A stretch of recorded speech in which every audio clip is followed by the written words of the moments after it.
የዱባዩ ዱካም ሬስቶራንት እንኳን ለዳግማዊ ትንሣኤው በሰላም አደረሳችሁ ይላል። በመግባችን ከሚደሰቱ ደንበኞቻችን የምንፈልገው እርካታ ብቻ ነው። ይመርጡናል እንጂ አያወዳድሩንም።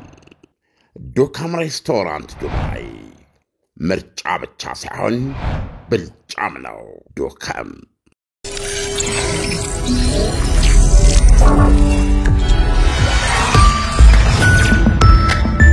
ይህ አዋዜ ነው። በመላው ዓለም የምትገኙ አድማጮቻችን እዚህ በሀገራችን ኢትዮጵያ፣ በዩናይትድ ስቴትስ አሜሪካ፣ በካናዳ፣ በአውሮፓ፣ በእንግሊዝ፣ በጀርመን፣ በፈረንሳይ እንዲሁም በመካከለኛው ምስራቅ፣ በእስራኤል፣ በሳዑዲ አረቢያ እንዲሁ እዚህ አፍሪካ ደግሞ በደቡብ አፍሪካ የምትገኙ የአዋዜ አድማጮቻችን በሙሉ እንኳን ለዳግማዊ ትንሣኤ በዓል አደረሳችሁ እንላለን።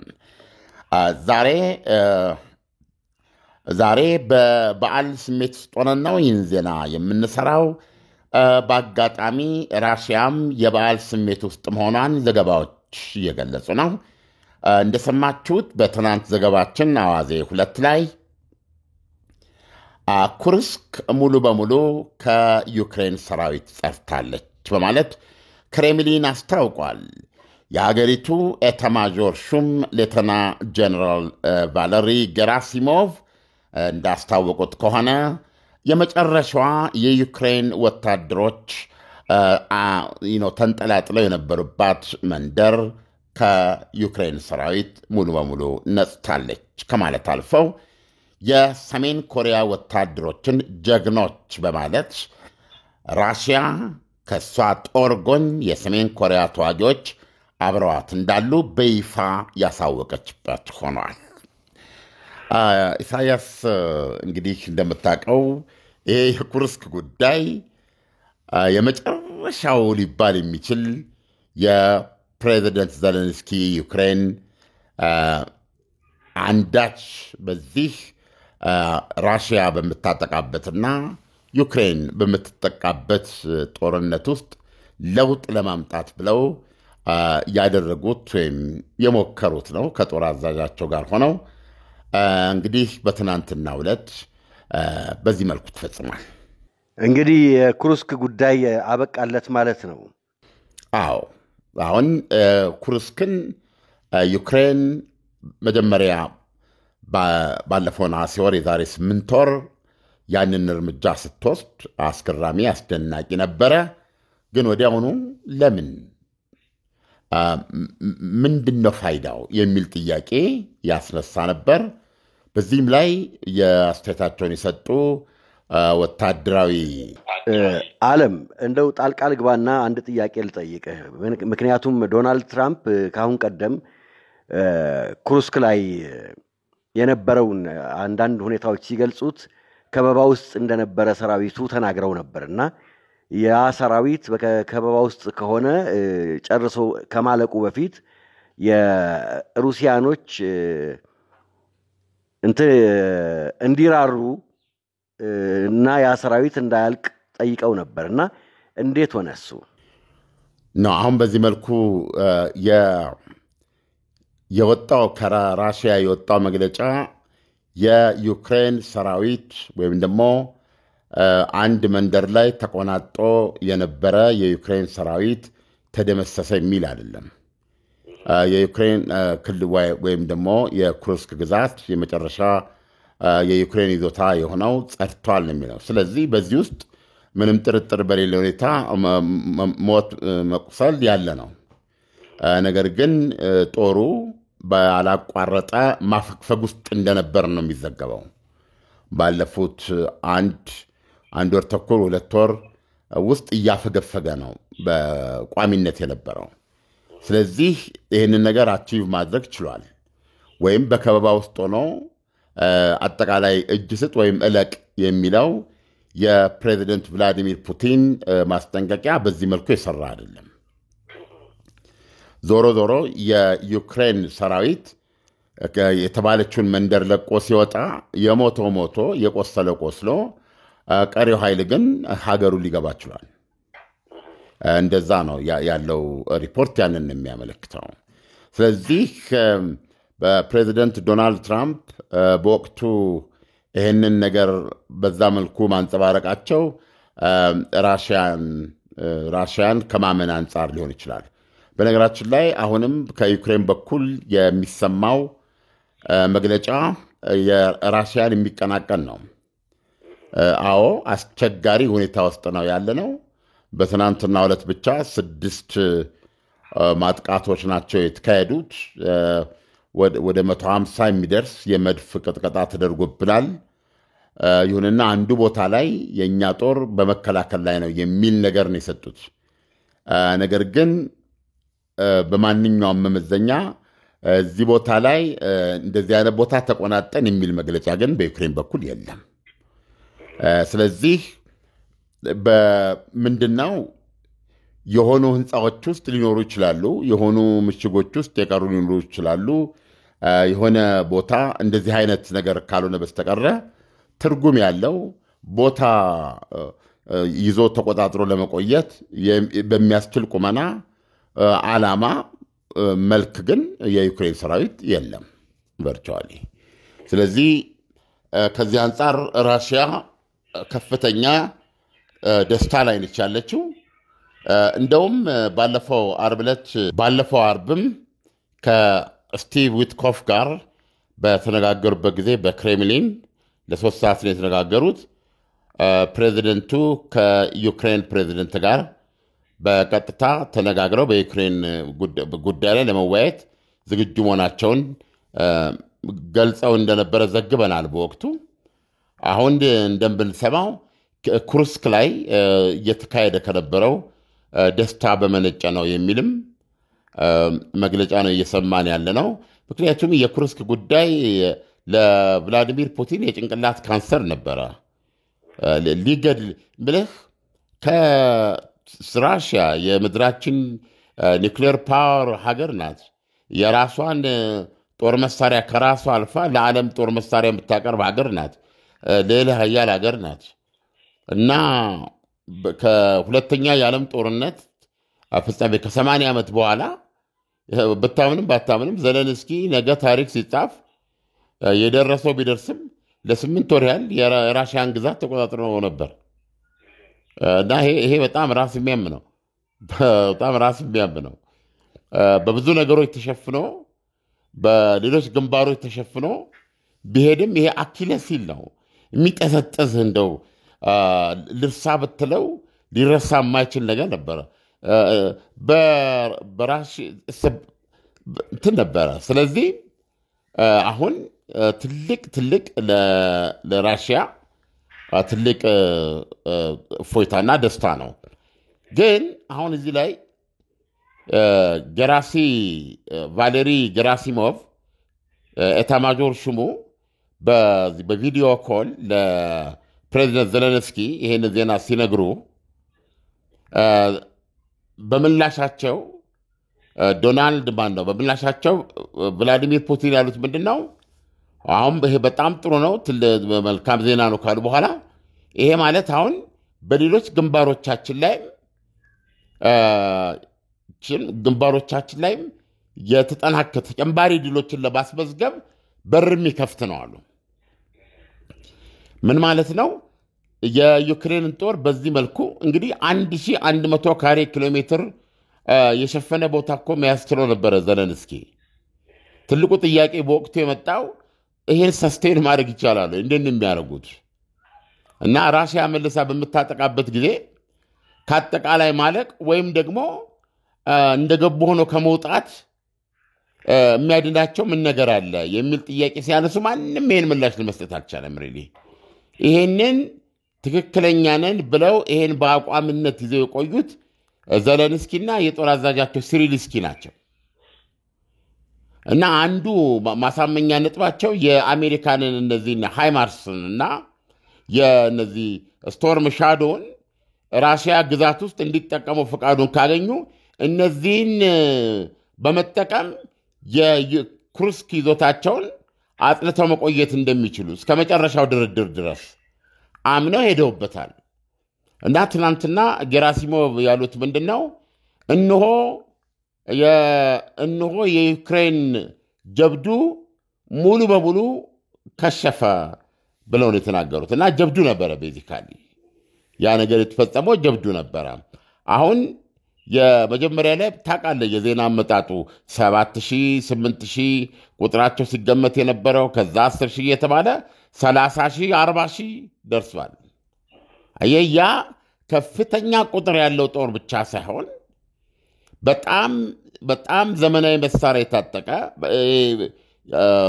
እንደገና ደግሞ ከጦሩ ግንባር ላይ ከነበረው ጦር ውስጥ ዘክሬም የሚባሉትን ምርጥ ተዋጊ የሚባለው ክፍል ነው ወደዚህ ያስገባቸው። ይህ በመሆኑ እንደውም ዋነኛው የጦር ግንባር ላይ ራሽያ የያዘቻቸው መንደሮች የያዘቻቸው ከተሞች በጣም ብዙ ናቸው ከዛ በኋላ እና የዚህ ምክንያቱ የሚተቹበት እነ ዘለንስኪ እንደዚህ አይነቶችን ተዋጊዎች እዛ ግንባሩን አጠናክሮ ራሽያን መበገር ሲቻል ጭራሽ ዋነኛውን የጦር ግንባር ክፍት አድርጎ 1,000 ኪሎ ሜትሩን ራሽያ እንደፈለገች እንድታርሰው ከፍቶ ያን ምርጥ ጦር እዚህ ገብቶ እንደዚህ ማድረግ ለአንድ ሰሞን ዜና መሆን ቀደም እንዳልኩ በታሪክ የዛሬ 30 ዓመት 40 ዓመት በሽምግልና ገጻቸው ዘለንስኪ በህይወት ኖሩም አልኖሩም የመቃብር ሐውልታቸው ላይ ራሽያን የወረረ ተብሎ ሊጻፍላቸው ይችላል። እንደዚህ አይነት የሚዲያ ሂፖላ ፈልገ ካልሆነ በስተቀር ምንም አይነት ወታደራዊ ትርጉም የሌለው ድርጊት ነው ብለው የሚያምኑ እጅግ ብዙ ናቸው። እና አይ ቲንክ መጨረሻ ላይ የሚሆነው ይሄ ነው። ምን ያህሉ መስዋዕት ሆነባት? ለምሳሌ ዩክሬን መጀመሪያ የገባው ጦር ብቻ አይደለም ያለው በተከታታይ ያጠናከረችው ጦር ነው። ምን ያህል በህይወት ወጣ? ምን ያህል ቆስሎ ወጣ? እና ምን አከናወነች? ኢቨንቹዋሊ አሁን የሰላም ድርድሩ ሲመጣ ዶናልድ ትራምፕ ቁጭ አድርገውታል። ክሬሚያ ልሳነ ምድርን እውቅና እንሰጣለን፣ እስካሁን ራሽያ የያዘችው ግዛት ደግሞ የራስ ይሆናል። አሁን ዓላማው ኩርስክ ላይ ያለውን ደግሞ እመለቃው አሁን እዚህ ፖይንት ላይ መጥቷል አይደል?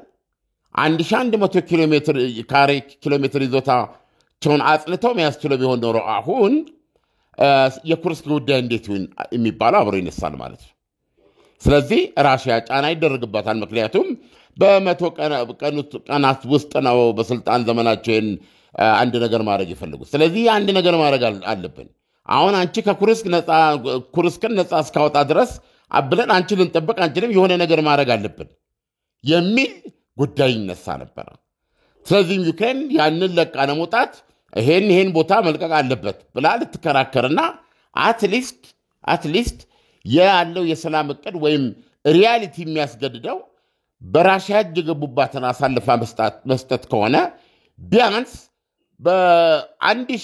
በዚህ ቦታ ለውጥ የተወሰነው ማዳን ትችል ነበር። ግን እንዳይኸው ይሄ ሳይሆን ቀርቷል። ስለዚህ ጀብዱ ነው ያ ሊሆን የሚችለው እና ትንሽ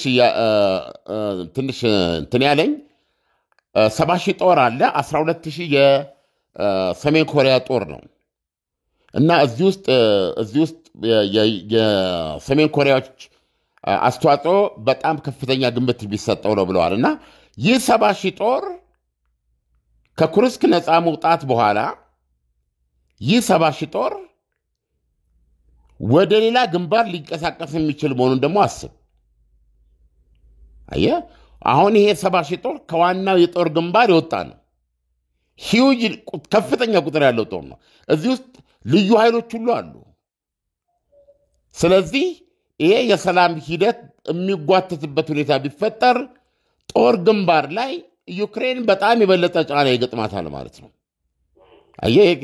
የኩርስክን ኃላፊነት ጨርሶ የተወሰነ ኃይል አስቀርቶ ቀጥታ ወደ ግንባር ሊሄድ የሚችል ኃይል ነው እና ቭላዲሚር ፑቲን ይሄ ለተጨማሪ ድሎች በር ይከፍታል በሌሎች ግንባሮች የሚለው አነጋገራቸው ከዚህ አንጻር መታየት ያለበት ነው። ዓለም እንግዲህ አሁን ዶናልድ ትራምፕ ይናገሩ ከነበሩ ነገሮች አንዱ ምንድን ነው? ዩክሬን ሩሲያን በራሷ ልትመክተው አትችልም። በሂደት እያንዳንዱን ክልሎች እያጣች በአጠቃላይ ዩክሬን ራሷን ልታጣ የምትችልበት ሁኔታዎች ሊፈጠሩ ይችላሉ። ስለዚህ የሰላም ድርድሩ ለዩክሬንም ሆነ ለሩሲያ አይነተኛ እና ብቸኛ መንገድ ነው የሚል ሐሳብ አቅርበው ነበርና አሁን እንግዲህ ክሩስክን ሙሉ በሙሉ ሲለቁ ክሩስክ ላይ ያለው የሩሲያ ሰራዊት ከእንግዲህ ካሁን በፊት እንደዘገብነው ከኮሪያ ተነስቶ ወደዚህም የመጣ አለ። የሩሲያም ሰራዊት ደግሞ አለ። አሁን ሙሉ በሙሉ ደግሞ ትኩረቱን ወደ አንድ አቅጣጫ አድርጎ ሊዋጋ ነው ማለት ነውና ከዚህ በኋላ እንዲያውም የሚኖረው ጦርነት እጅግ በጣም የከፋ አይሆንም ወይ? የዱባዩ ዱካም ሬስቶራንት እንኳን ለዳግማዊ ትንሣኤው በሰላም አደረሳችሁ ይላል። በመግባችን ከሚደሰቱ ደንበኞቻችን የምንፈልገው እርካታ ብቻ ነው። ይመርጡናል እንጂ አያወዳድሩንም። ዱካም ሬስቶራንት ዱባይ ምርጫ ብቻ ሳይሆን ብልጫም ነው። ዱካም እሱ እኮ ነው። አሁን ይሄ ጦርነት እንዳይቀጥል የዶናልድ ትራምፕን ሐሳብ ዩክሬን መቀበል አለባት። ነገር ግን እስካሁን ባለው ዩክሬንና አውሮፓውያን አይደለም እነዚህን አራቱን ግዛቶች ቀርቶ ወይም አሁን ኦልሬዲ ራሽያ ያዘቻቸውን መሬቶች ቀርቶ በዚህ በዋነኛው ከፌብሩዋሪ 24 2022 በእኛ የካቲት 17 2014 ጀምሮ በነበረው ጦርነት ወደ ኋላ ሄደው የክሬሚያ ልሳነ ምድርም ጭምር የዩክሬን ስለሆነች ይህንን መስማማት የለብንም የሚል አቋም አላቸው። ስለዚህ አሁን ምንድነው ዶናልድ ትራምፕም እዚህ ላይ የምቆይበት ጊዜ ገደብ የለውም ማለት አይደለም። እዚህ ጋር አሁን ላመጣችሁና በከፍተኛ ባለስልጣን ደረጃ ፊት ለፊት ተገናኝታችሁ ኦልሬዲ የኛ ተቀርባል በዚህ ላይ ስምምነት ለመድረስ ለመፈራረም ተኩስ አቁም ለመፈራረም ተዘጋጁ ብለዋል። ይሄ በማይሆንበት ጊዜ አሜሪካ እጇን ታወጣለች ማለት ነው። እጇን ታወጣለች ማለት በሙሉ እጇን ታወጣለች። በዩክሬን ጦርነት ውስጥ ሚና አይኖራትም ማለት ነው። ምክንያቱም ዩክሬን ነች የራሽያ የአሜሪካን ሐሳብ ያልተቀበለችው ማለት ነው። አሜሪካ ሐሳቧ ግልጽ ሆኗል። እስካሁን ራሽያ ያዘችውን መሬት ትወስዳለች። ለምን ቢባል ከዚህ መሬት እንድትወጣ ለማድረግ ወይም እንድትለቅ የሚያደርግ ሎጂክም ምንም የለም። ስለዚህ ሪያሊቲው ይሄ ነው። ይሄን ሪያሊቲ ተቀብሎ እዚሁ ላይ አዲሱ ድንበራችሁ ይሆናል። የተረፈችዋን ዩክሬን ይዘህ ልማ ገንባ፣ ጦርነቱን አስቁም፣ ወታደሮቻችሁ በየቀኑ አይለቁ ነው የዶናልድ ትራምፕ አቀራረብ። እንደውም ልንገርህ ከዚህ በፊት ብዩ አላውቅም። ብዙዎቹ አንዳንድ ጊዜ አያይዘው ሲጽፉት መጠበቅ ያስፈልጋል። ልብ ብለህ ካየህ አሜሪካ በባህረ ሰላጤው ጦር አሜሪካ በጆርጅ ቡሽ ትንሹ ጊዜ ወደ ሳዳም ሁሴን በዘመተችበት ወቅት ማለት ነው ብዙ ትሪሊየን ዶላሮች ያሻመደ ጦርነት ነው ያ። አዎ ላለፉት 30 እና 40 ዓመታት ባላቋረጠ የእድገት ሂደት ላይ ነበረች ቻይና። ነገር ግን ይሄ ደማቅ ጨረቃ የምትወጣበት ጊዜ የለም። ሙሉ ጨረቃ በዓለም ኢኮኖሚ ላይ በዛ መንገድ ራሷን የከሰተችበት ትልቁ ሞመንት ነው ማለት የሂደት ለውጥ ነው የቻይና። ግን እንደው አፍታ የሚባል ነገር ካለ በ2003 መጋቢት ጆርጅ ቡሽ ትንሹ የሳዳም ሁሴን መንግስትን አፍርሰ ቤተሰብን ይዘ ወደምትሄድበት ሂድ አለበለዚያ የሚል ማስጠንቀቂያ ሰጥተው በዘመቱበት ወቅት ነው። አዎ ያን ጊዜ አሜሪካ ያሳየችው ወታደራዊ ክህሎት ብልጫ የሚያስገርም ነው። የነ ራሽያን ጥርስ ያንቀጫቀጭ ነው። የሚጠቀመው መሳሪያ የአየር ኃይሉ፣ የጦሩ፣ የመድፉ፣ የሚሳይሉ ግን አንድ ነገር ሆኗል። ያኔ አሜሪካ አሁን ዛሬ የምናየውን የዚህ አሁን 38 ትሪሊዮን ዶላር የደረሰውን ዕዳ ክምችት በከፍተኛ ደረጃ የፈጠረ ወይም ያፋፋም ጦርነት ነው። እና አሜሪካንን የቻይናና የጃፓን ጣምራ ወደ 3 ትሪሊዮን ዶላር ገደማ ባለዕዳ ያደረገ ነው። አየህ፣ በእንደዛ ጊዜዎች ውስጥ ሁሉ ቻይና ባላቋረጠ እድገት ላይ ነች ያለችው። ወደ ዩክሬን ጦርነት ከመጣ አሜሪካ ምዕራባውያኑን ይዛ ስላደረገችው ነው እንጂ አውሮፓውያኑን ማለት ነው ስላደረገችው ነው እንጂ አሁንም በተመሳሳይ ሁኔታ ከፍተኛ ገንዘብ ወደ ዩክሬን በማፍሰስ ኦልሞስት ላለፉት 3 ዓመታትም እንዲሁ በጦርነቱ ተጠምዳን ያለችው። አየህ፣ በዚህ ጊዜ ውስጥም ቻይና ራሽያን የምትደግፍ ቢሆንም ለራሽያ የምትሰጠው ድጋፍ እንዳለ ቢሆንም በዚህ ውስጥም ፕሮባብሊ አትራፊ ናት እንጂ የእድገት ጉዞዋን የሚያውቅ አንድም ሀኬት የለም። ለምሳሌ ያክል ራሽያን የምታግዛት ቻይና እንዴት ነው? በርካሽ ነው የምትገዛው ነዳጇን በርካሽ። ለምን የሳንቲም ለውጥ አይሆንም? ይህን ማሰብ አለብህ። እሷ በምትወስደው ቻይና እኮ በአንድ ወቅት ምንድነው ይሄ የአባይ ናይል ዓመታዊ የውሃ መጠን አስዋን ግድብ ላይ ሲለካ ከትነት በኋላ 74 ቢሊዮን ሜትር ኩብ ነው አይደለም? ቻይና በየዓመቱ ከዛ በላይ የሆነ ነው ጋዝ ቢያስፈልጋት ብታስገባው። ይህንን ሁሉ ጋዝ ከራሽያ የምትገዛው በቅናሽ ነው። አየህ፣ ከሌላ ቦታ ከምትገዛው ማለት ነው። ይሄ ራሽያን እጅግ የረዳት ነገር ነው፣ ገንዘብ እንድታገኝ አድርጓታል። በሌላ በኩል ግን ቻይና በዚህ በኩል ራሽያን እንድትረዳ አግዟታል። ግን የትየሌለ የሆነ መጠን ደግሞ ትርፍ ታገኛለች። ስለዚህ አሁንም የቻይና እድገት አልተገታም፣ እየጨመረ ነው ሄደው እና ይሄ አሜሪካንን ብታምንም ባታምንም አስቸጋሪ ሁኔታ ውስጥ የከተተ ነው። ስለዚህ ዶናልድ ትራምፕ ስማርት ከሆኑ ያ 3 ዓመት የፈጀ የዩክሬን ጦርነት የተደረገበት ዓላማ የምዕራቡን ዓለም የበላይነት ለመንጠቅ የመጡ የማነው የተፈጠረ ግንባር ወይም ያለውን የዓለም ሪያሊቲ እንደገና ለመመለስ የተደረገ ውጊያ ነው። የዶናልድ ትራምፕን በብስለት አስበው አቅደው የሚያደርጉን ነገር ከሆነ አንጻራዊ ኃይሎች እየተነሱ ባሉበት በተለወጠ የዓለም ሁኔታ ውስጥ የአሜሪካንንም እድገት በዚህ ሁኔታ ውስጥም የበላይነት እንዲይዝ ማድረግ አይነተኛ ዘዴ ነው ተደርጎ መታየት ያለበት። አይ ቲንክ በዚህ መንገድ የሚሄዱ ከሆነ ዶናልድ ትራምፕ ድጋሚ ርዕዮተ ዓለማዊ ክስረት ውስጥ አገራቸውን ይዘው አይገቡም። ከዩክሬን ጀርባ ሊሰለፉ አይችሉም። ከአውሮፓውያን ጀርባ ሊሰለፉ አይችሉም። ስለዚህ ይሄ ሁኔታ ደግሞ ዩክሬንን እንደተባለው ሙሉ በሙሉ እንድጠፋ ሊያደርጋት ይችላል። ምክንያቱም እነ እንግሊዝ እነ ፈረንሳይ 30 እና 40 ሺህ ጦር እንደዚህ ያስገባን እንደዚህ በሚል የራሽያን ጦር ሊመክቱ አይችሉም። ለዚህ የሚሰጠው ትንተና እስካሁን ድረስ ራሽያ የምትዋጋው ጦርነት በጣም የተወሰነ፣ ምክንያቱም የአሜሪካ ሚናና ጫና ከፍተኛ ነው። ለምን ስትራቴጂካሊ የኒውክሌር ጦርነት ልግባ ብትል ይሄንን ውጊያ አሜሪካ ከወሰነች ሪሶርሷን እዚህ ካደረገች ራሽያ በዚህ ሁኔታ በዚህ ሁሉ ማዕቀብ ውስጥ ሆና ይሄንን ለተጨማሪ 5 እና 6 ዓመታት ጦርነቱን ሰስቴን ለማድረግ ያለ ኢኮኖሚ ችግር ያለ እንትን አትችልም ነው ያለው እንትን።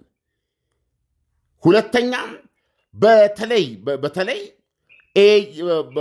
ትልቁ ለምሳሌ ኤርፎርስ እነዚህ ስትራቴጂክ ቦምበርስ የምትላቸው ወደ ጦር መርከቦች ስትመጣ ይሄ አውሮፕላን ተሸካሚ መርከቦች እንደዚህ የምትላቸው የርቀት ውጊያዎችን በከፍተኛ አቅም ለማከናወን የሚያስችሉ ነገሮች ያሉት አሜሪካ ጋር ነው።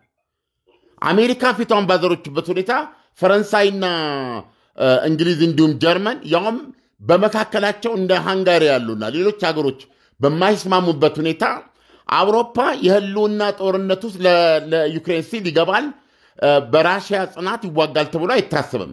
በዛም ደረጃ ቢታሰብ ማች አይደሉም።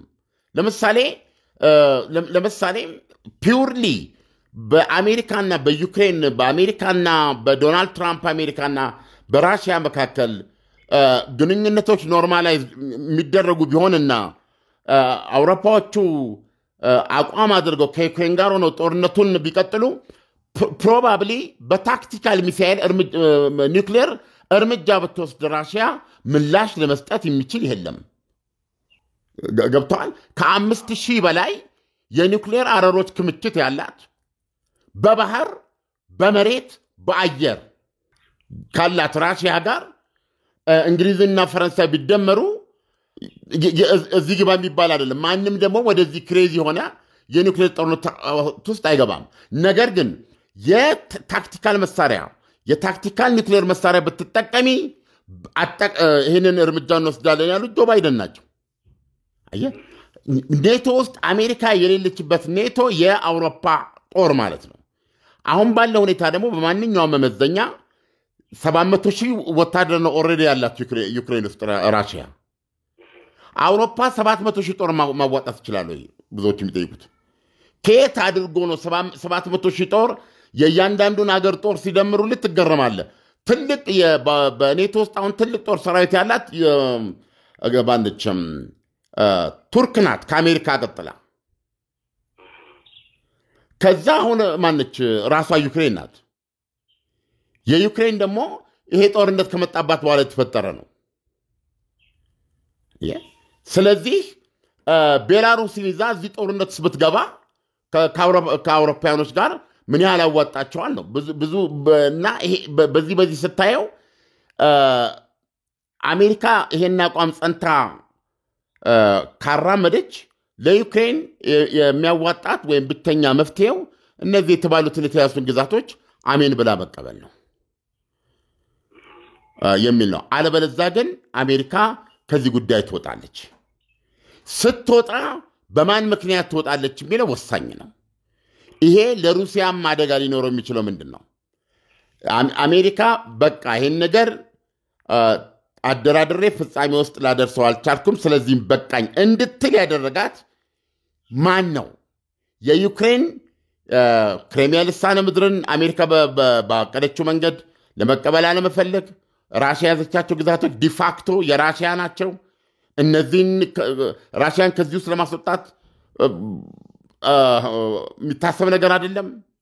ስለዚህ ይህን እውነታ ተቀበይ፣ ይህን አልቀበልም፣ ኦኬ እንግዲያው ስራ ያውጣሽ ብላ ከወጣች ብሌሙ ዩክሬን ላይ ከሆነ ዩክሬን መከራ ነው የምትቀበለው። አየህ፣ ስለዚህ በእነዚህ ሁለቱ መካከል ነው ሊታይ የሚገባው። የክሩስክ መለቀቅም ከዚህ አንጻር ብዙ የውጊያ እጆችን ለራሽያ ነፃ አድርጎላታል። ይሁንና አሜሪካንን ማጣት ትፈልጋለች ተብሎ አይታሰብም። ትልቅ የኢኮኖሚ ቦናንዛ ነው ሊያመጣላት የሚችለው ለራሽያ እና አሁን ለምሳሌ በዚህ ሬረርዝ በሚባለው በኤነርጂ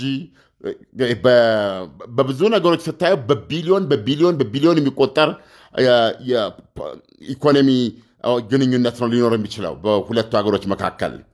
ስለዚህ ይሄንን ራሽያ ታጣለች ተብሎ አይታሰብም እና ሁኔታው በዚህ ላይ ነው ያለው። ግን ማስተዋል ያለብህ የቻይና ግስጋሴ ባላቋረጠ ሁኔታ ያለ አንዳች ሳንካ እየቀጠለ ያለ ነው። አሜሪካንን በ2007 ማርች ኢራቅ ላይ ያደረገችው ጦርነት እያንዳንዱ መሳሪያ በሚሊዮን ዶላሮች የሚቆጠር ነው። የአሜሪካ ጥይቱ አየህ፣ ያ የአሜሪካንን የኢኮኖሚ መርከብ አስምጧል። ቻይናን እንደ ደማቅ ሰፌድ የምታክል ጨረቃ በዓለም ኢኮኖሚ ላይ ከስቷል። አየህ፣ አሁን ሌላ ጦርነት ሌላ እልህ እንደ ዩክሬን አይነት ጦርነት ብትገባ ትረስትሚ የአሜሪካ ጉዳይ ያበቃል። ቻይና በዛ በኩል ቆርጣ ነው የምትወጣው እና ይህንን አሜሪካኖች የሚገነዘቡ ይመስለኛል።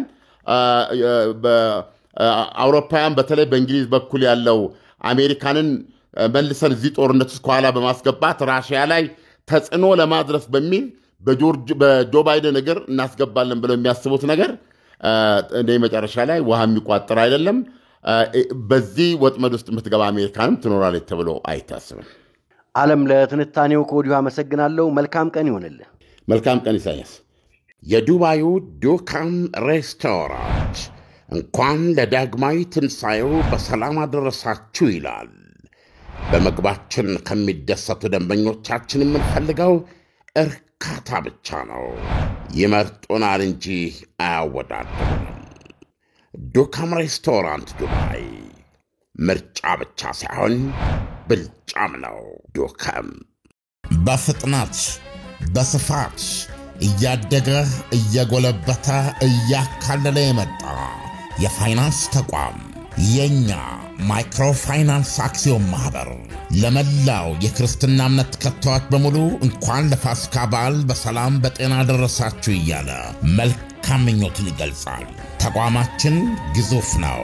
የኤሌክትሪክ ተሽከርካሪዎች አቅርቦትን ከግምት ውስጥ በማስገባት ከባትሪ ሕይወት ጋር ተያይዞ ያለውን አደጋ ለመቀነስ የኤሌክትሪክ ተሽከርካሪዎች ባትሪ መተኪያ የቁጠባ አገልግሎት ማቅረቡን ሲገልጽ ከፍተኛ ደስታ ይሰማዋል። የቁጠባ አገልግሎቱ ደንበኞች ባትሪ ካለምንም ስጋት መተካት እንዲያስችላቸው ከብድር አቅርቦት ጋር የተቆራኘ ሆኖ የቀረበ ነው።